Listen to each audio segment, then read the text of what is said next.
Shalom, selamat hari Minggu, selamat beribadah, dan selamat mendengarkan kebenaran firman Tuhan. Haleluya. Berapa di antara Bapak Ibu jemaat Tuhan yang pagi hari ini diberkati Tuhan, saudara yang bersuka cita, yang percaya kalau kita ada di minggu pertama bulan apa ini? Bulan Juni ini semua karena kemurahan Tuhan. Coba lambaikan tangan sekali lagi. Haleluya. Lihat di kanan kiri lalu bilang, baru minggu pertama, semangat, bilang begitu. Saudara yang antusias dan siap mendengarkan firman Tuhan, kita beri tepuk tangan buat Tuhan Yesus Kristus. Juga setiap Bapak Ibu Saudara yang mungkin sudah pernah bergabung dalam ibadah bersama kami dan pagi ini sudah bergabung bersama-sama, selamat beribadah, selamat menerima berkat Tuhan. Saudara yang baru pertama kali beribadah juga, selamat datang. Coba lihat di kanan kiri dulu. Ada yang baru pertama, nanti jangan lupa salam, iya kan? Jangan tolak, salam saudara, ya. Berkati dia dengan kata-kata firman, kata-kata berkat. Haleluya, puji Tuhan.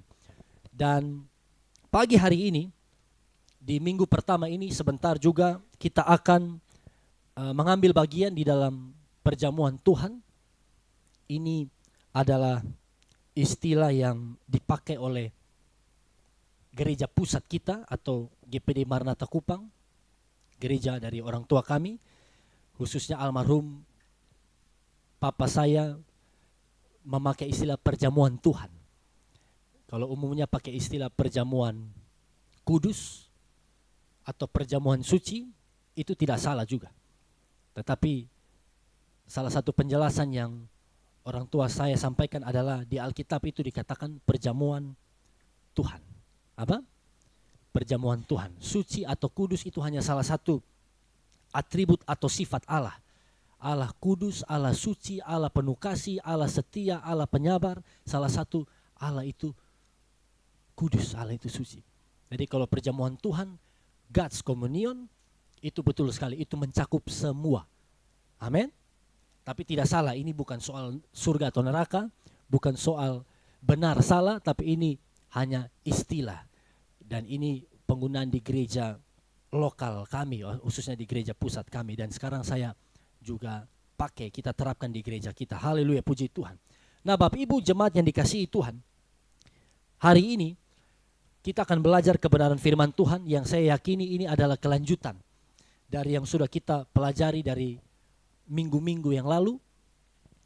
Minggu lalu kita melihat bahwa salah satu peran dari Roh Kudus, role from the Holy Spirit dalam kehidupan kita itu adalah dia memberikan kita hati yang baru. Amin. Saya sempat bagikan minggu lalu perbandingan yang menjadi rencana Tuhan, kehendak Tuhan dalam kehidupan kita, dan yang menjadi keadaan manusia secara umum di bawah kuasa dosa. Kehendak Tuhan, Kisah Rasul 2 ayat 4, Tuhan mau kita penuh dengan Roh Kudus, filled with Holy Spirit. Sementara keadaan dunia, Roma 1 ayat 29, penuh dengan kelaliman. Ini perbandingan. Ekstrim, yang satu penuh Roh Kudus, yang satu penuh dengan kelaliman, filled with wickedness. Bapak Ibu Saudara perhatikan ini. Dan Tuhan mau kita menjadi orang-orang percaya yang penuh dengan Roh Kudus. Nah, ketika Roh Kudus bekerja dalam kehidupan kita, Roh Kudus itu akan membawa kita ke dalam kehidupan yang baru. Sama-sama bilang kehidupan yang baru. Menuju kepada pertobatan atau repentance. Ada pemulihan hidup, ada perubahan yang menyeluruh. Dan ketika ada pertobatan, ketika ada perubahan hidup, ketika ada hati yang kembali kepada Tuhan, di situ Tuhan curahkan berkat-berkat yang luar biasa. Kita akan belajar hari ini Bapak Ibu Saudara dari salah satu Raja Yehuda atau Kerajaan Selatan yang menjadi teladan buat kita.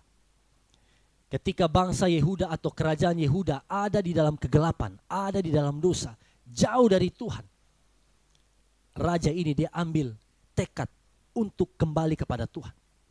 Saudara, ratusan tahun sejak raja yang baik di Yehuda memerintah,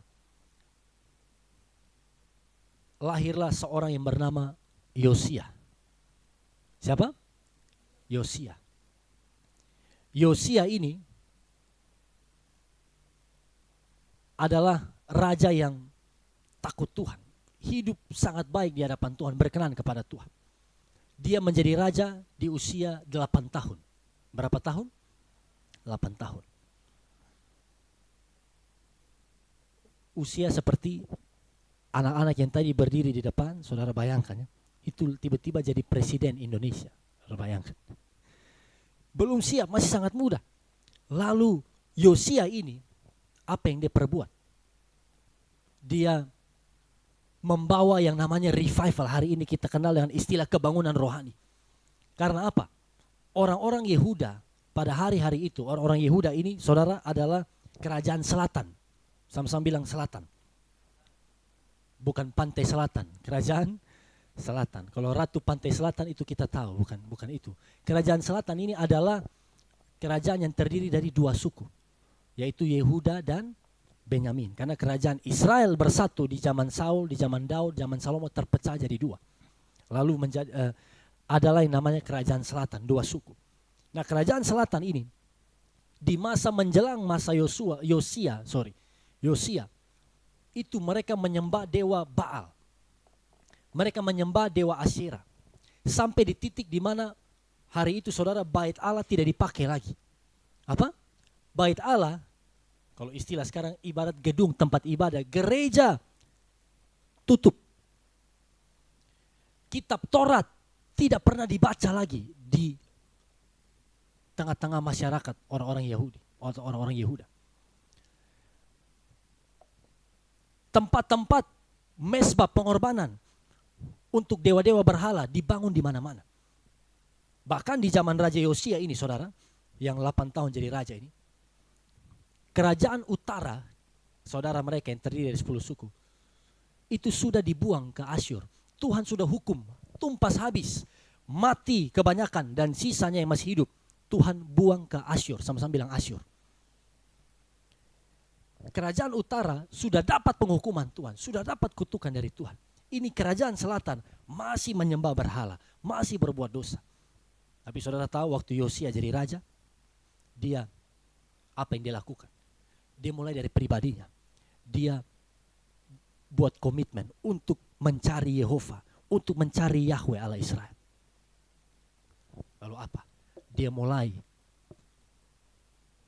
bakar, buang, bukan hanya buang ya, dia ambil, dia hancurkan, dia tumbuk kasih halus semua patung-patung, mesbah-mesbah, semua alat-alat yang dipakai untuk penyembahan berhala di Yehuda dan sampai ke kerajaan utara di daerah Samaria. Semua berhala dia buang. Lalu apa? Dia pilih tim untuk perbaiki kembali bait suci. Karena ratusan tahun tidak dipakai kan, bait suci menjadi terlantar, kotor, penuh dengan berhala di dalam. Dia buat tim, pergi renovasi bait suci. Dia kasih tahu ke imam besar, buat tim. Lalu dia katakan seperti ini, ayat yang kita pernah baca, jangan perhitungan dengan mereka. Tidak perlu pembukuan dana pembangunan, karena mereka itu orang-orang jujur. Saudara bayangkan di Alkitab ada orang yang seperti itu. Bait Allah direnovasi. Waktu sementara bait Allah diperbaiki, apa yang terjadi? Mereka temukan gulungan kitab Taurat, gulungan kitab suci. Lalu dibaca di depan raja. Kebangunan rohani terjadi. Semua orang-orang Yehuda bersama dengan Raja Yosia bertobat, buat komitmen untuk kembali menyembah Yahweh. Amin. Kita baca saja dalam 2 Tawarik 34 ayat 1-5. Ini kisah yang saya percaya punya pelajaran yang dalam buat saya dan saudara. Dalam 2 Tawarik 34 ayat 1-5.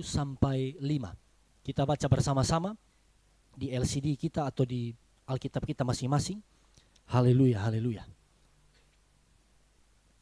Ayat pertama, Yosia berumur 8 tahun. Pada waktu ia menjadi raja, dia 2 baris saja seperti ini. Ya, tidak apa-apa. Kita baca saja. 2 Tawarik 34 ayat 1 sampai ayat 5. Yosia berumur 8 tahun pada waktu ia menjadi raja, sama-sama. Dan 31 tahun lamanya ia memerintah di Yerusalem. Ayat 2. Ia melakukan apa yang benar di mata Tuhan dan hidup seperti Daud bapa leluhurnya, dan tidak menyimpang ke kanan atau ke kiri. Pada tahun ke-8 dari pemerintahannya, ketika ia masih muda belia, ia mulai mencari Allah Daud, bapa leluhurnya, dan pada tahun ke-12 ia mulai mentahirkan Yehuda dan Yerusalem daripada bukit-bukit pengorbanan, tiang-tiang berhala, patung-patung pahatan, dan patung-patung tuangan. Mesbah-mesbah para Baal dirobohkan di hadapannya. Ia menghancurkan pedupaan-pedupaan yang ada di atasnya. Ia meremukkan dan menghancur luluhkan tiang-tiang berhala, patung-patung pahatan, dan patung-patung tuangan, dan menghamburkannya ke atas kuburan orang-orang yang mempersembahkan korban kepada berhala-berhala itu. Ayat 5, tulang-tulang para imam dibakarnya di atas mesbah-mesbah mereka. Demikianlah ia mentahirkan Yehuda dan Yerusalem. Sampai di sini dulu pembacaan ayat firman Tuhan. Kita perhatikan di sini. Yosia buang, hancurkan semua penyembahan berhala. Tugu-tugu, patung-patung dewa-dewa Baal. Dewa Baal ini apa? Kalau kita baca di Alkitab, dewa Baal itu adalah dewa dari orang-orang Kanaan.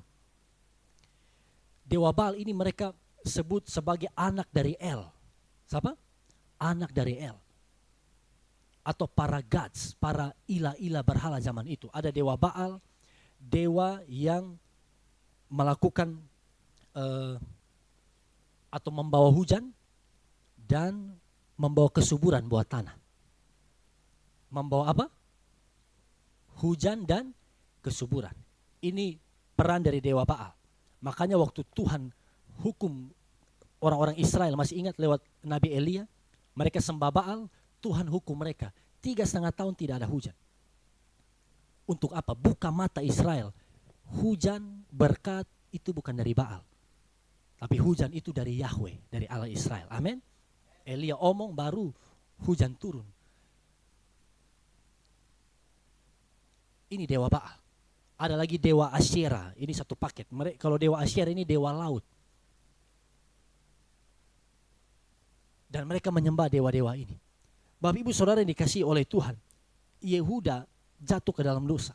Dan Yosia Tuhan pakai untuk adakan revival, untuk adakan kebangunan rohani, untuk buat bangsa itu bertobat kembali. Saya coba renungkan ini. Mengapa orang-orang Yehuda berdosa? Kenapa kerajaan selatan ini menyembah berhala? Ayo, coba 1-2 orang kasih respon. Kenapa mereka menyembah berhala? Kenapa mereka berdosa?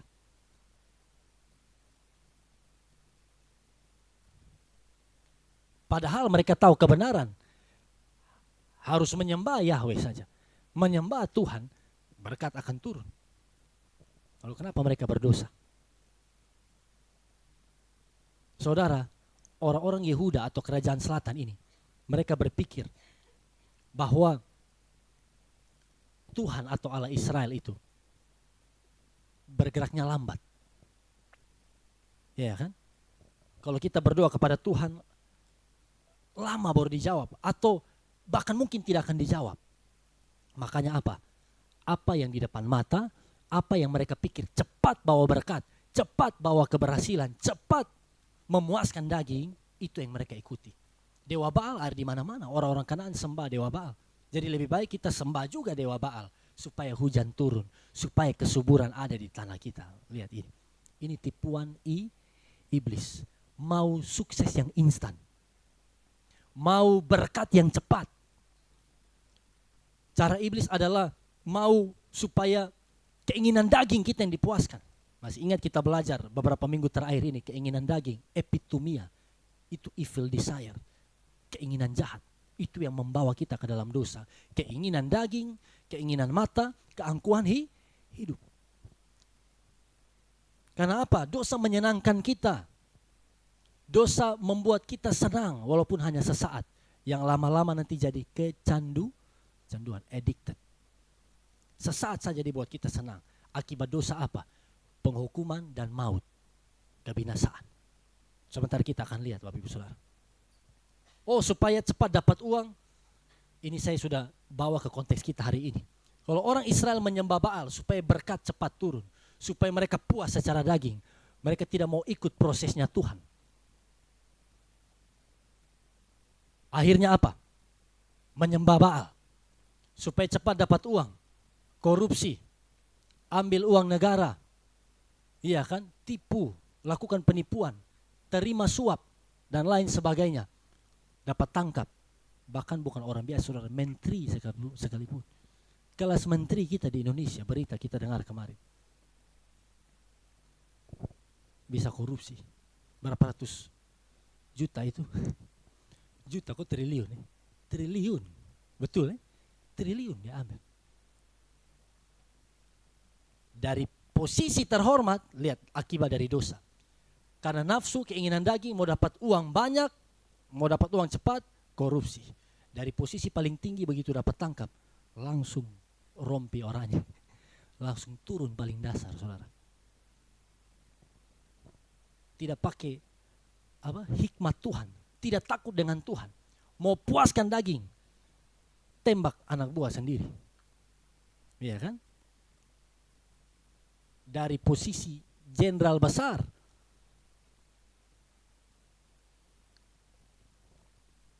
langsung Tuhan bawa turun, dipermalukan, jadi aib seumur hidup. Ini akibat dari dosa, saudara perhatikan ini. Apalagi di Alkitab, raja hebat, orang yang takut akan Tuhan, berkenan kepada Tuhan. Waktu buat salah, waktu jatuh dalam perzinahan, lalu diekspos dosanya, Tuhan pulihkan dia, amin. Tapi itu jadi aib. Itu menjadi pelajaran buat setiap kita seumur hidup kita. Kalau Yehuda menyembah berhala atau Israel menyembah berhala, saudara, apa arti berhala hari ini buat kita? Berhala ini bukan patung-patung pahatan tangan manusia, bukan gambar-gambar dewa-dewa berhala, dewa Baal lagi atau Asyera atau Belzebub dan lain sebagainya, bukan. Tapi berhala itu adalah segala sesuatu yang kita utamakan selain Tuhan. Catat ini. Makanya Tuhan marah pada orang Israel. Tuhan peringatkan mereka, jangan menyembah ilah-ilah lain dalam hukum Taurat. Karena Allahmu Allah yang pencemburu. Tambahan sedikit, saudara tahu Baal, Asyera itu apa? Itu setan yang menyamar. Setan yang tipu orang-orang Kanaan, percaya bahwa mereka itu dewa, ilah yang akan memberkati. Padahal siapa? Iblis. Jadi kalau kita hari ini menyembah berhala, kalau orang-orang yang menyembah berhala selain Tuhan Yesus Kristus, itu sembah siapa? Setan, iblis. Tapi menyembah berhala berkat, kaya terus, untung terus, hoki terus. Iblis bisa kasih uang atau tidak, kasih berkat atau tidak? Bisa. Iblis bisa kasih berkat. Iblis tawar Yesus, kalau kamu sujud menyembah aku, apa? Semua harta kekayaan dunia, kerajaan dunia aku berikan. Berhala ini apa? Semua yang kita utamakan selain Tuhan. Segala sesuatu yang ada di antara kita dengan Tuhan, itu berhala. Nah, kalau definisinya ini, saudara mulai renungkan. Hari-hari ini apa yang dalam kehidupan saya yang sudah mengganti atau menggeser posisi Tuhan? Perhatikan ini. Semua yang kita utamakan selain Tuhan, itu berhala. Makanya banyak hamba Tuhan pakai ilustrasi contoh itu. Pekerjaan kalau lebih utama, sudah lebih utama dari Tuhan, buat kita tidak ada waktu lagi untuk doa, untuk menyembah Tuhan, untuk baca Alkitab. Pekerjaan jadi berhala. Bisnis bisa jadi berhala. Keluarga bisa jadi berhala. Suami istri, hanya karena keluarga kita tidak datang beribadah dan menyembah Tuhan. Tapi di sini tidak ada. Keluarga-keluarga di sini semua takut Tuhan. Bilang amin. Amin. Anak muda, nah ini banyak kan? Kita masuk ke ilustrasi berikut, anak-anak muda. Apa yang bisa jadi berhala buat kita hari ini? Hati-hati. Pacar bisa jadi berhala. Sama-sama bilang pacar. Belum lucu tapi suka ketawa nih.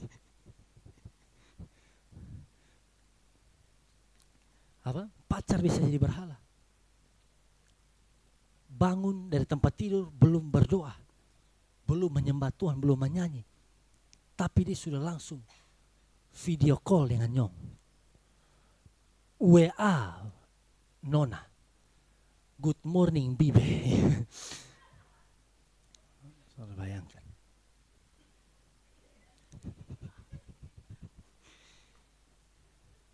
Lihat ini. WA nonstop, pacaran bisa, atau pacar bisa mengganti posisi Tuhan, ingat ini. Dan ini sudah akan terus. Saudara, kalau kita tidak jelas siapa yang utama di hidup kita, saya ulang kali bagikan ini ke anak-anak muda kalau saya khotbah kepada teman-teman pemuda. Kalau kita mau pacaran baik, kalau kita mau pacaran sukses, berhasil, sebelum pacaran pastikan Anda punya tujuan hidup yang jelas. Amin. Tujuan hidup Anda apa? Kalau tidak ada tujuan hidup, akhirnya itu, beta mau pacaran dong. Ini buat anak muda. Tujuannya apa? Supaya semangat pergi sekolah. Apa? Kalau yang sekolah, supaya semangat pergi kuliah. Dia jadi semangat, bukan Roh Kudus yang bawa semangat, pacar bawa semangat. Tidak ada tujuan hidup. Akhirnya untuk isi kekosongan, pacaranlah sudah. Jatuhlah sudah ke berbagai macam dosa waktu pacaran.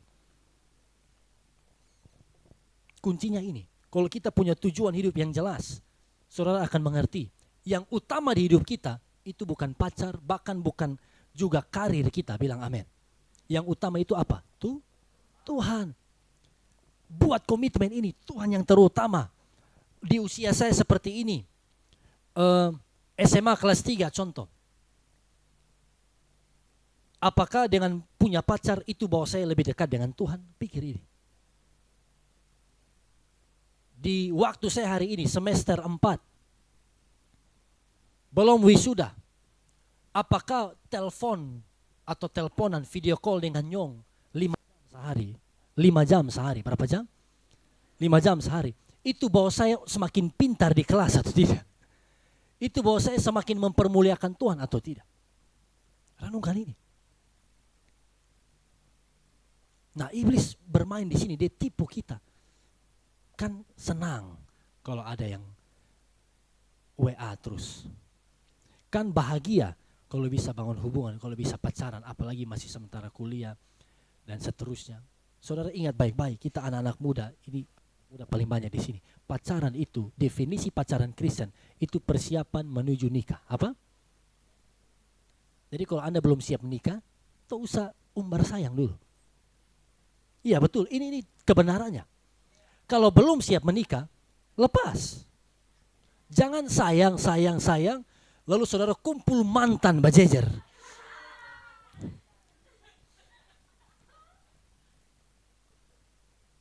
Yang ketua paling besar itu biasa minimal 10. Saudara bayangkan. Pacaran apa? Persiapan sebelum nikah. Sekarang tanya, kalau ada pacarmu, jangan tanya di sini. Pulanglah kalau selesai ibadah, tanya, ketong siap nikah kau belum? Tanya, iya. Lu siap hidupi beta kau belum? Kalau dia bilang, aduh, baru mau praktek sekolah Alkitab, sudah jangan dulu. Amin. Jangan pakai istilah pacar, jangan pakai istilah ngedate, pakai istilah apa saja. Teman. Just be friends. Iya kan? Just be friends.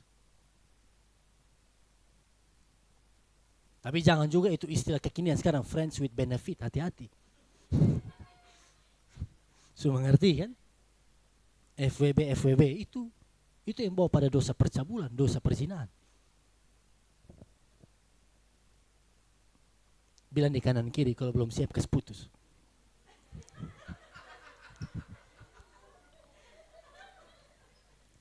Om Bo jambal lepi Om Stephen, kalau belum siap. Ini.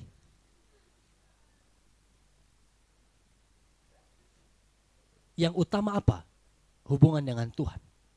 Yang utama apa? Yang kedua, keluarga. Amin. Terus apa? Pekerjaan, studi, pelayanan kita. Itu yang berikut-berikutnya. Tapi belum di hubungan percintaan. Nanti berikut baru pasangan kita. Bilang amin. Kalau saudara kejar karirmu, kalau saudara kejar kesuksesan terlebih dahulu, ini kan filosofi dunia. Nanti yang lain akan kejar balik kita. Laki-laki jangan kejar perempuan. Kalau belum siap, kalau mandi pun belum, jangan kejar perempuan. Amin. Kejar dulu kerja yang maksimal. Kalau hamba Tuhan, latihan dulu khotbah sungguh-sungguh. Amin. Latihan WL dulu sampai seperti WL yang tadi itu. Kak Bobi, ya kan? Semangat itu. Ya memang tamatan dari mana? Sekolah Alkitabku. Gurunya siapa dulu maksudnya? Ya, tepuk tangan. Roh Kudus gurunya maksudnya. Saudara lihat. Latihan, belajar sungguh-sungguh, sukses di karir kita, sukses di pelayanan kita. Nanti itu yang lain kita tidak kejar-kejar, Tuhan akan sediakan. Tapi kalau saudara kejar dia hari ini, saudara semakin kejar, semakin jauh. Semakin umbar cinta, semakin dia benci dengan kita. Betul. So ini hukumnya. Kalau sudah waktunya Tuhan akan berkati kita dan pasangan, kita tidak umbar-umbar cinta, mereka bisa lihat kemuliaan Tuhan di hidup kita. Kita diam, cinta mereka semakin besar. Amin. Tapi kalau belum waktunya, saudara kejar WA terus, dia makin kepahitan dengan saudara. Terakhir lapor polisi. Perlakuan tidak menyenangkan. Nah ini, saudara bayangkan ini. Yosia segenap hati, dia buang semua berhala. Dan buat Yehuda kembali diberkati. Saudara tahu sejarah catat sebelum Yosia, sama-sama bilang sebelum Yosia. Opa dari Yosia, namanya Manasye. Siapa? Saya tidak tahu arti Ibrani Manasye apa, tapi kalau ada anak, tidak apa-apa kalau saudara jangan kasih nama Manasye. Amin. Kasih nama siapa? Yosia. Karena Manasye ini apa di Alkitab catat? Dia raja yang paling jahat dari semua raja. Saudara bayangkan. Paling jahat itu tekanannya seperti itu.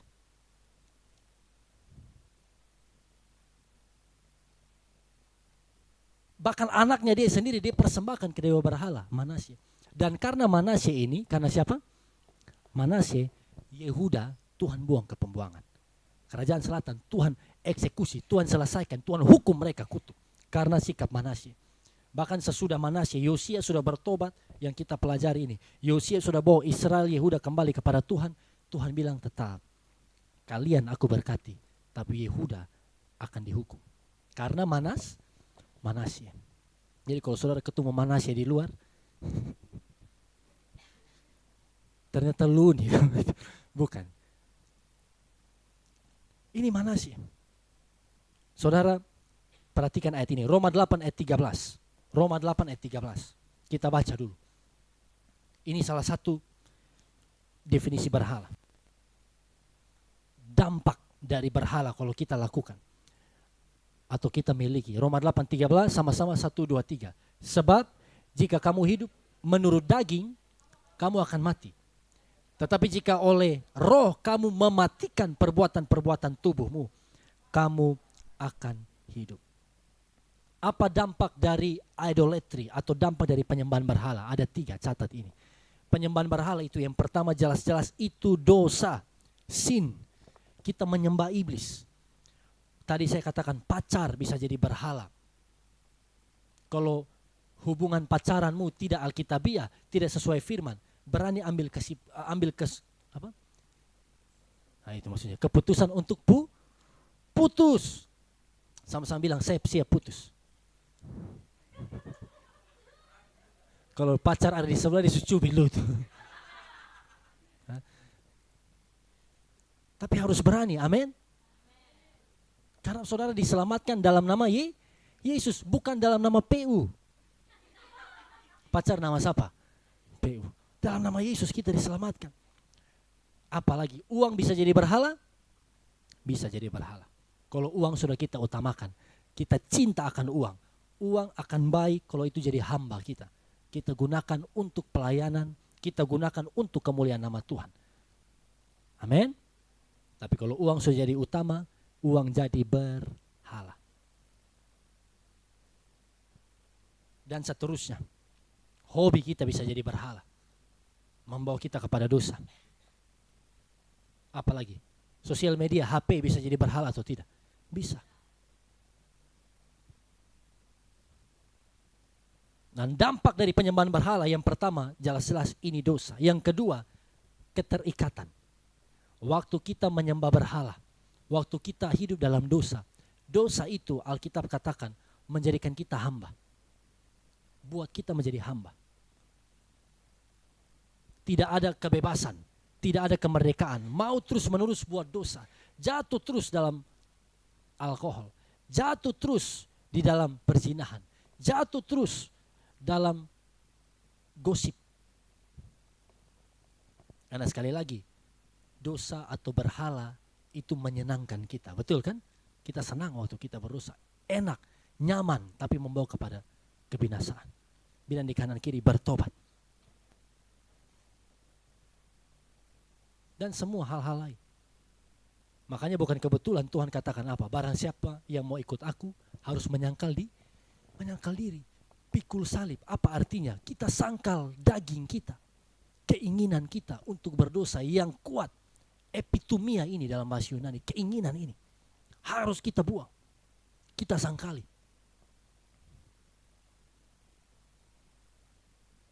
Penyembahan berhala membawa keterikatan. Yang ketiga, penyembahan berhala mendatangkan penghukuman, punishment.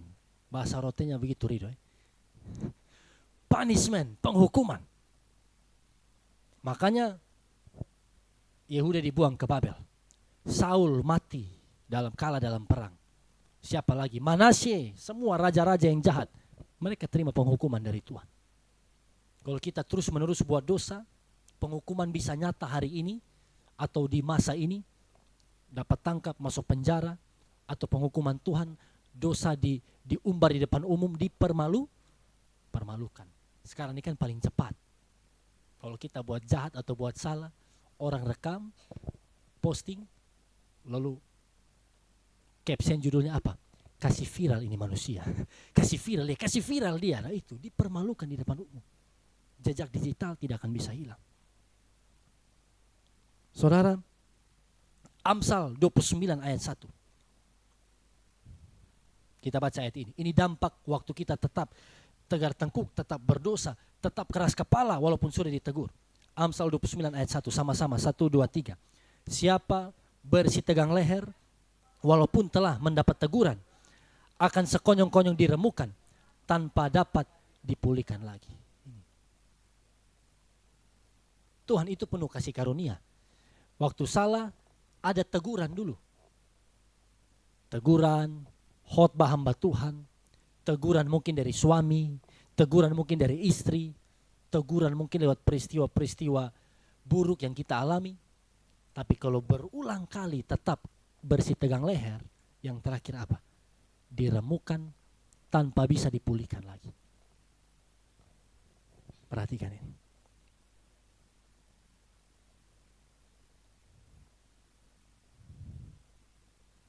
Jadi lebih untung mana? Rendah hati bertobat atau tetap keras kepala? Rendah hati. Bertobat. Saya renungkan seperti ini Bapak Ibu. Kalau kita ada di dalam berhala, kalau kita ada di dalam dosa, dampaknya itu bukan hanya yang kita selalu pikir, oh neraka, ujungnya nanti di situ binasa. Tapi penghukuman itu sebenarnya sudah mulai terjadi dari sekarang. Contoh, Alkitab kan ajarkan, orang fasik tidak akan punya damai sejahtera. Ini penghukuman yang Tuhan beri. Kalau saudara hari-hari ini gaji baik nih, pekerjaan lancar, bisnis lancar, keluarga baik-baik, ibadah juga, tapi tidak ada damai sejahtera. tidak ada ketenangan di dalam hati. Selidik. Mari kita introspeksi diri. Karena salah satu manifestasi penghukuman dari Tuhan itu bisa ini. Tidak ada damai sejahtera.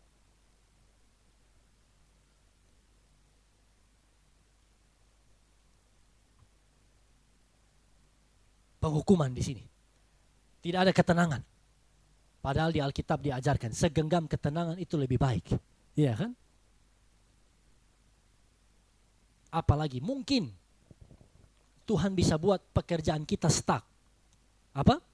Pekerjaan kita sepertinya sulit untuk kita kerjakan. Ada masalah terus, ada kendala terus. Kalau kita berbisnis, di bisnis kita seperti sulit untuk maju. Seperti ada yang menahan. Berkat kita seperti tertahan begitu. Itu bahasa Alkitab. Waktu kita ada dalam berhala, langit jadi tembaga. Doa pun Tuhan tidak dengar. Bisnis bisa stuck. Yang berikut, apalagi keluarga bisa berantakan. Kalau ini dilakukan oleh orang yang sudah berkeluarga. Makanya jangan heran, bahkan hamba-hamba Tuhan. Siapa? Hamba Tuhan, pendeta-pendeta. Bukan jemaat saja, pendeta. Pelayanan di luar biasa, memberkati. Tapi di rumah, dengan istri, dengan anak, jadi batu sandungan. Ini pesan buat kita. Yang mau menikah di sini coba angkat tangan, ya anak-anak muda. Cepat itu. Yang paling cepat di bagian depan kanan. Ujung depan kanan.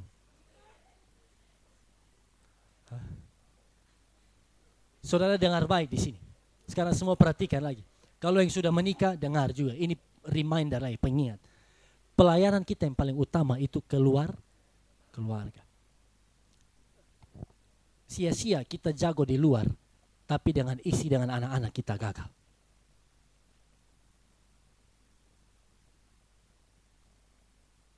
Lihat ini. Makanya Tuhan bilang lewat Paulus pada Timotius, kalau seorang tidak bisa kepalai keluarga sendiri, bagaimana dia mau memimpin jemaat Tuhan? Jadi yang mau menikah, haleluya, ini bekal buat kita. Amin. Tapi yang sudah menikah, reminder lagi. Pelayanan saya yang utama, itu bukan di luar. Tapi 2, 3, 4 jiwa yang ada di rumah. Itulah jemaat saya yang pertama. Amin. Itulah pelayanan saya. Ada satu kalimat bilang seperti ini. Nah, saya omong ini bukan berarti saya sempurna. Bukan berarti pendeta-pendeta sempurna, belum. Pendeta juga banyak kelemahan. Tapi ini saya share truth, kebenarannya. Apa yang harus saya buat dan semua kita praktekkan. Bilang amin. Ini.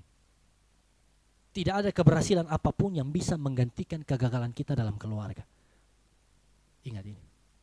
Pencapaian di luar, pelayanan yang wow, tidak bisa gantikan kegagalan kita di dalam keluarga. Dan saya berdoa semua di sini yang berkeluarga diberkati Tuhan. Bilang amin. Yang akan berkeluarga juga Tuhan pertemukan dengan pasangan yang tepat. Amin. Yang seiman.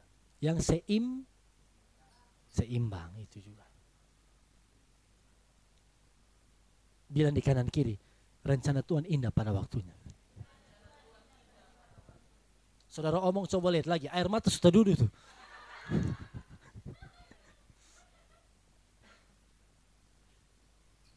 Amsal 12 ayat 7.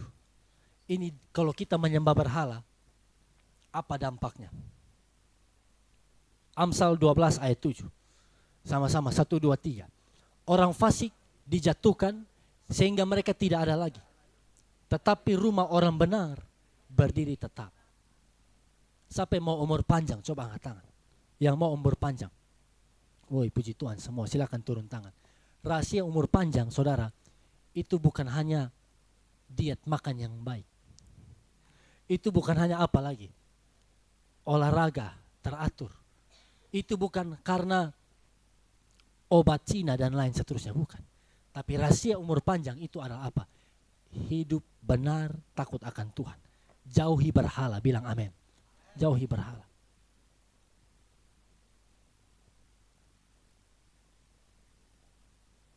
Ini buat anak-anak muda, kembali lagi ingat ini.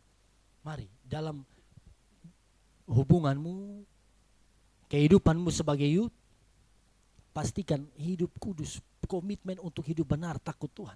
Jauhi semua gaya-gaya pacaran duniawi. Kita belajar teladan Yosia. Yosia buat apa? Yosia buang semua berhala. Tuntas, sama-sama bilang tuntas. Kalau kita mau diberkati, kalau kita mau punya masa depan yang baik, kalau kita mau punya apalagi pelayanan yang diberkati, saudara pastikan buang semua berhala-berhala yang ada dalam kehidupan kita. Makanya saya mau tutup siang ini sebelum kita berdoa.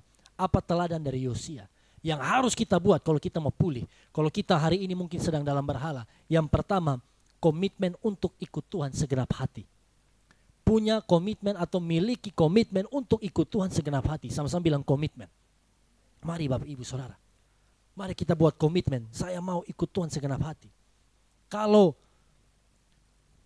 saya dengar khotbah, kalau saya baca Alkitab, firman Allah ajar saya apa, itu yang saya mau buat. Kalau hamba Tuhan berkhotbah, ajarkan kebenaran apa, itu yang saya mau taati. Hari ini mungkin masih bisa jatuh, tapi saya mau usaha terus. Apa? Usaha bangkit lagi, jatuh lagi, bangkit lagi, komitmen lagi, janji kepada Tuhan, berusaha. Tapi Pak Pendeta, saya tidak bisa bertobat, saya tidak bisa hidup kudus. Alkitab catat orang-orang atau tokoh-tokoh yang Tuhan pakai masa lalu hancur. Yosia ini, Bapak Ibu Saudara kembali coba di 2 Raja-Raja itu, 2 Tawarik. Yosia ini keluarganya menyembah berhala. Sama-sama bilang keluarga.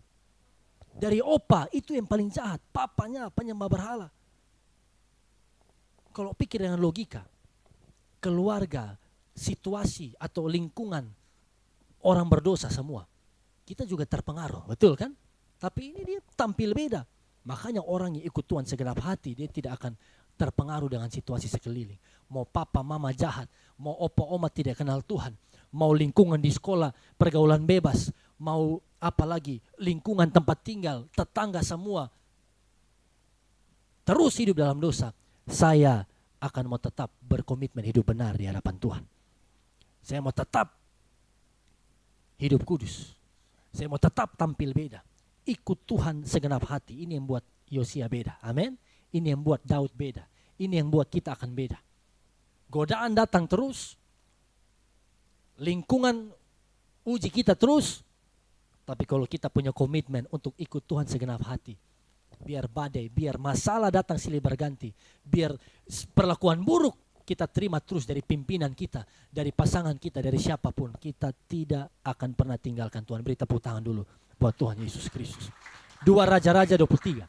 Buka 2 Raja-Raja 23 ayat 25. Ayat-ayat terakhir sebelum kita berdoa ini. 2 Raja-Raja 23 ayat 25.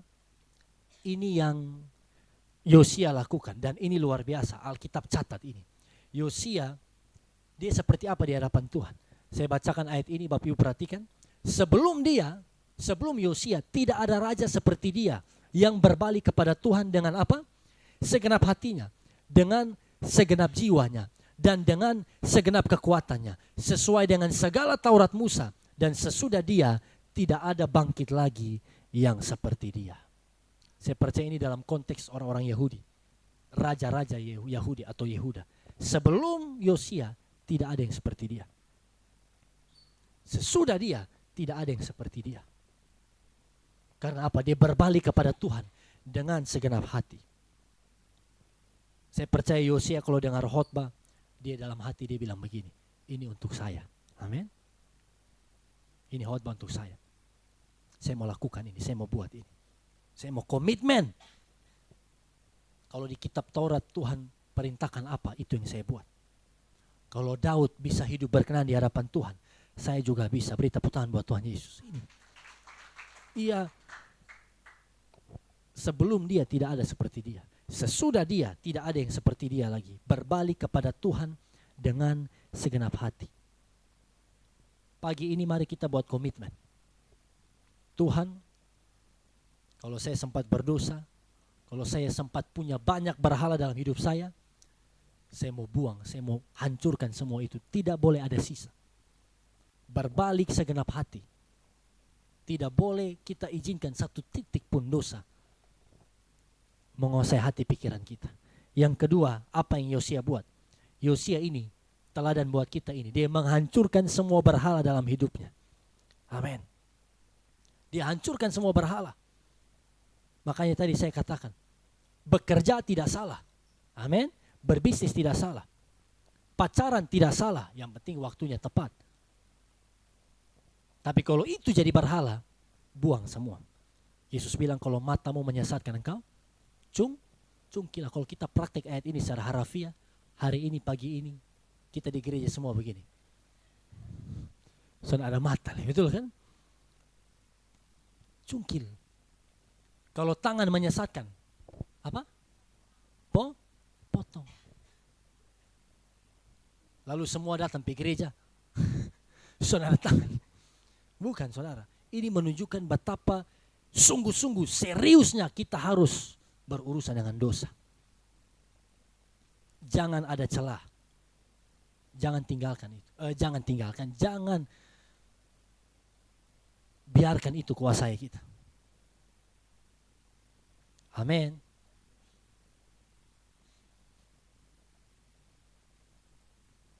Kalau saudara tahu dosa seksual percabulan bisa mengintai, maka mari. Kalau kita naik mobil, pastikan jangan berdua dengan lawan jenis. Pulang kantor, jangan dengan lawan jenis. Jangan bergonceng dengan lawan jenis. Kalau Anda tahu imanmu lemah.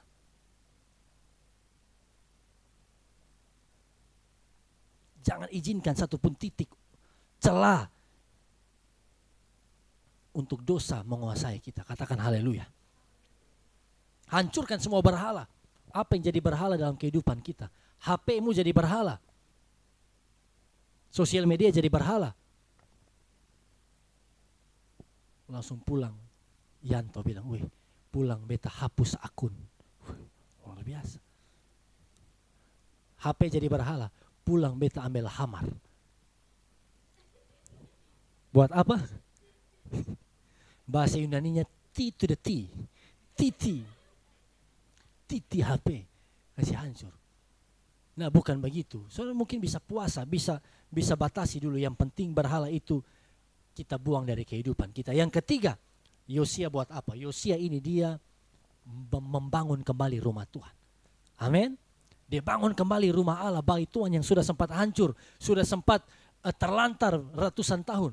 Yosia buat bentuk tim panitia.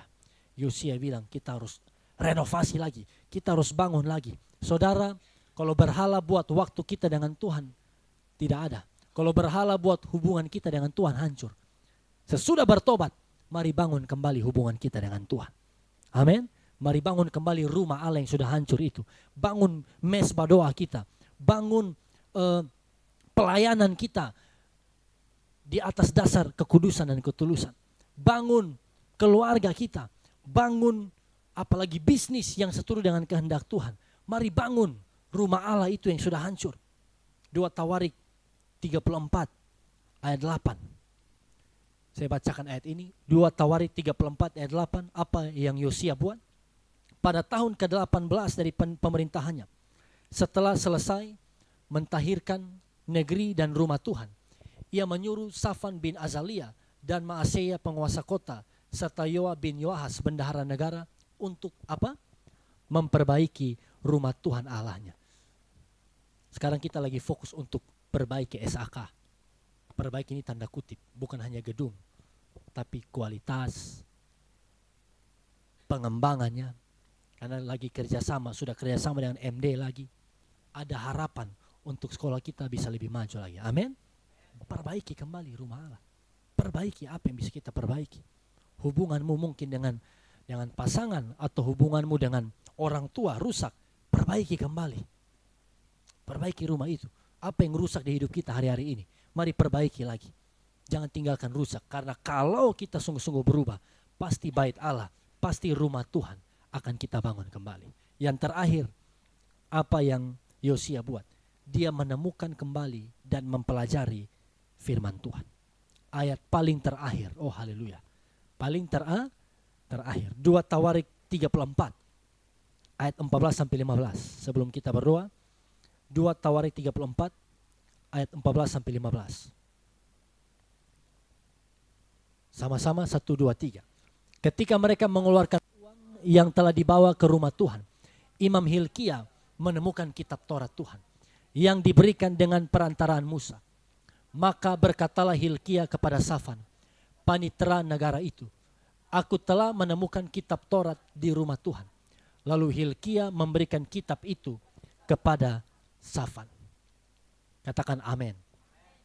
Saudara, Yosia karena usaha untuk bangun bait Allah, renovasi kembali, mereka temukan kitab Tuhan. Mereka temukan kitab Taurat. Apa yang hilang itu ditemukan kembali. Amin. Secara harafiah kita belajar ini berminggu-minggu kemarin. Renungkan firman, baca firman, sengaja atau sediakan waktu untuk baca Alkitab. Agar firman itu mengubah kita, agar firman itu memenuhi pikiran kita. Dan itu memimpin kita dalam seluruh tindakan kita. Saudara, kitab Taurat hilang di zaman Hilkia. Makanya jangan heran berhala merajalela terus. Berhala terus mereka lakukan. Tidak ada firman, kekacauan yang akan terjadi. Tapi kalau ada firman, kebenaran, kekudusan, berkat yang akan terjadi. Katakan haleluya. Ini. Tapi ini juga berbicara tentang apa? Apa yang hilang di kehidupan kita. Saudara catat ini. Hari-hari ini, apa yang sedang hilang di kehidupan kita, Tuhan mau kita temukan itu lagi. Di dalam konteks hubungan suami istri, mungkin cinta, kasih yang sejati itu mulai hilang. Tuhan mau pulihkan itu lagi. Damai sejahtera yang mungkin sempat hilang bertahun-tahun karena dosa, karena berhala, Tuhan mau pulihkan itu kembali, bilang amin. Keuntungan atau berkat yang harus kita terima, tapi hilang karena dosa, Tuhan mau itu ditemukan kembali. Saudara, mari pemain musik maju ke depan.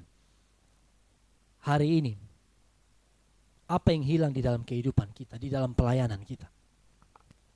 Waktu kita berbalik kepada Tuhan segenap hati, Tuhan mau kita temukan lagi itu. Mari temukan firman Tuhan. Mari temukan jalan keluar di tengah masalah kita. Tuhan mau kita temukan di dalam keluarga kita sampai hari-hari ini. Amin. Mari semua kita bangkit berdiri. Nanti perjamuan akan dibagikan. Kalau kita baca kisah ini, kita belajar khotbah ini. Bapak Ibu jemaat Tuhan,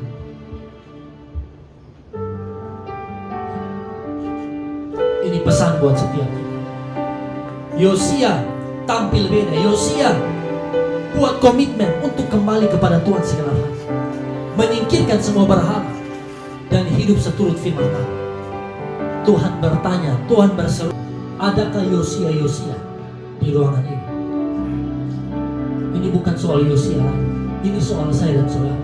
Adakah Yosia di tempat ini yang siap untuk buat komitmen yang baru? Adakah Yosia di ruangan ini yang sadar bahwa Yehuda ada di dalam berhala, bahwa Yehuda ada dalam kehancuran? Adakah Yosia di ruangan ini yang mengerti sikapmu melukai hati Tuhan? Berhala itu membuat kutukan dan penghukuman datang.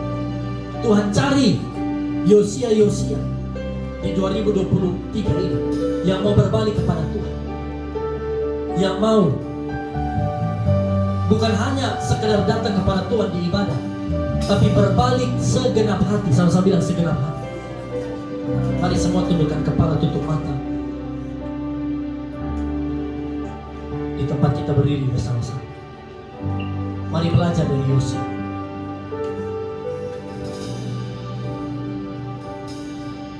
Dia punya komitmen untuk berbalik kepada Tuhan. Saudara, hidup kita ditentukan dari komitmen kita. Mari buat komitmen untuk hal-hal yang benar. Mari buat komitmen untuk takut akan Tuhan. Yosia menyingkirkan semua berhala. Ayo renungkan firman ini. Apa berhala-berhala yang menahan berkat Tuhan? Apa berhala-berhala yang membuat pemakaian Tuhan tidak maksimal dalam kehidupan kita? Apa berhala-berhala yang membuat keluarga kita masih kurang diberkati? Apa berhala-berhala yang membuat tidak ada damai sejahtera, yang membuat kita jatuh bangun terus di dalam dosa. Temukan berhala-berhala itu, hancurkan semua itu. Sama-sama katakan, saya mau hancurkan semua berhala. Apa teladan Yosia? Dia bangun kembali rumah Tuhan, dia bangun kembali, renovasi kembali bait Allah. Apa yang sempat hancur, Tuhan mau bangun kembali. Apa yang sempat rusak, Tuhan mau renovasi lagi. Tuhan mau restorasi itu di dalam kehidupan. Dan yang terakhir, Yosia menemukan dan mempelajari kembali kitab Taurat Tuhan. Apa yang hilang dalam kehidupan kita? Mari dalam tuntunan Roh Kudus, dalam hikmat Allah, Tuhan akan mampukan kita untuk temukan itu. Terima kasih, terima kasih. Haleluya, haleluya.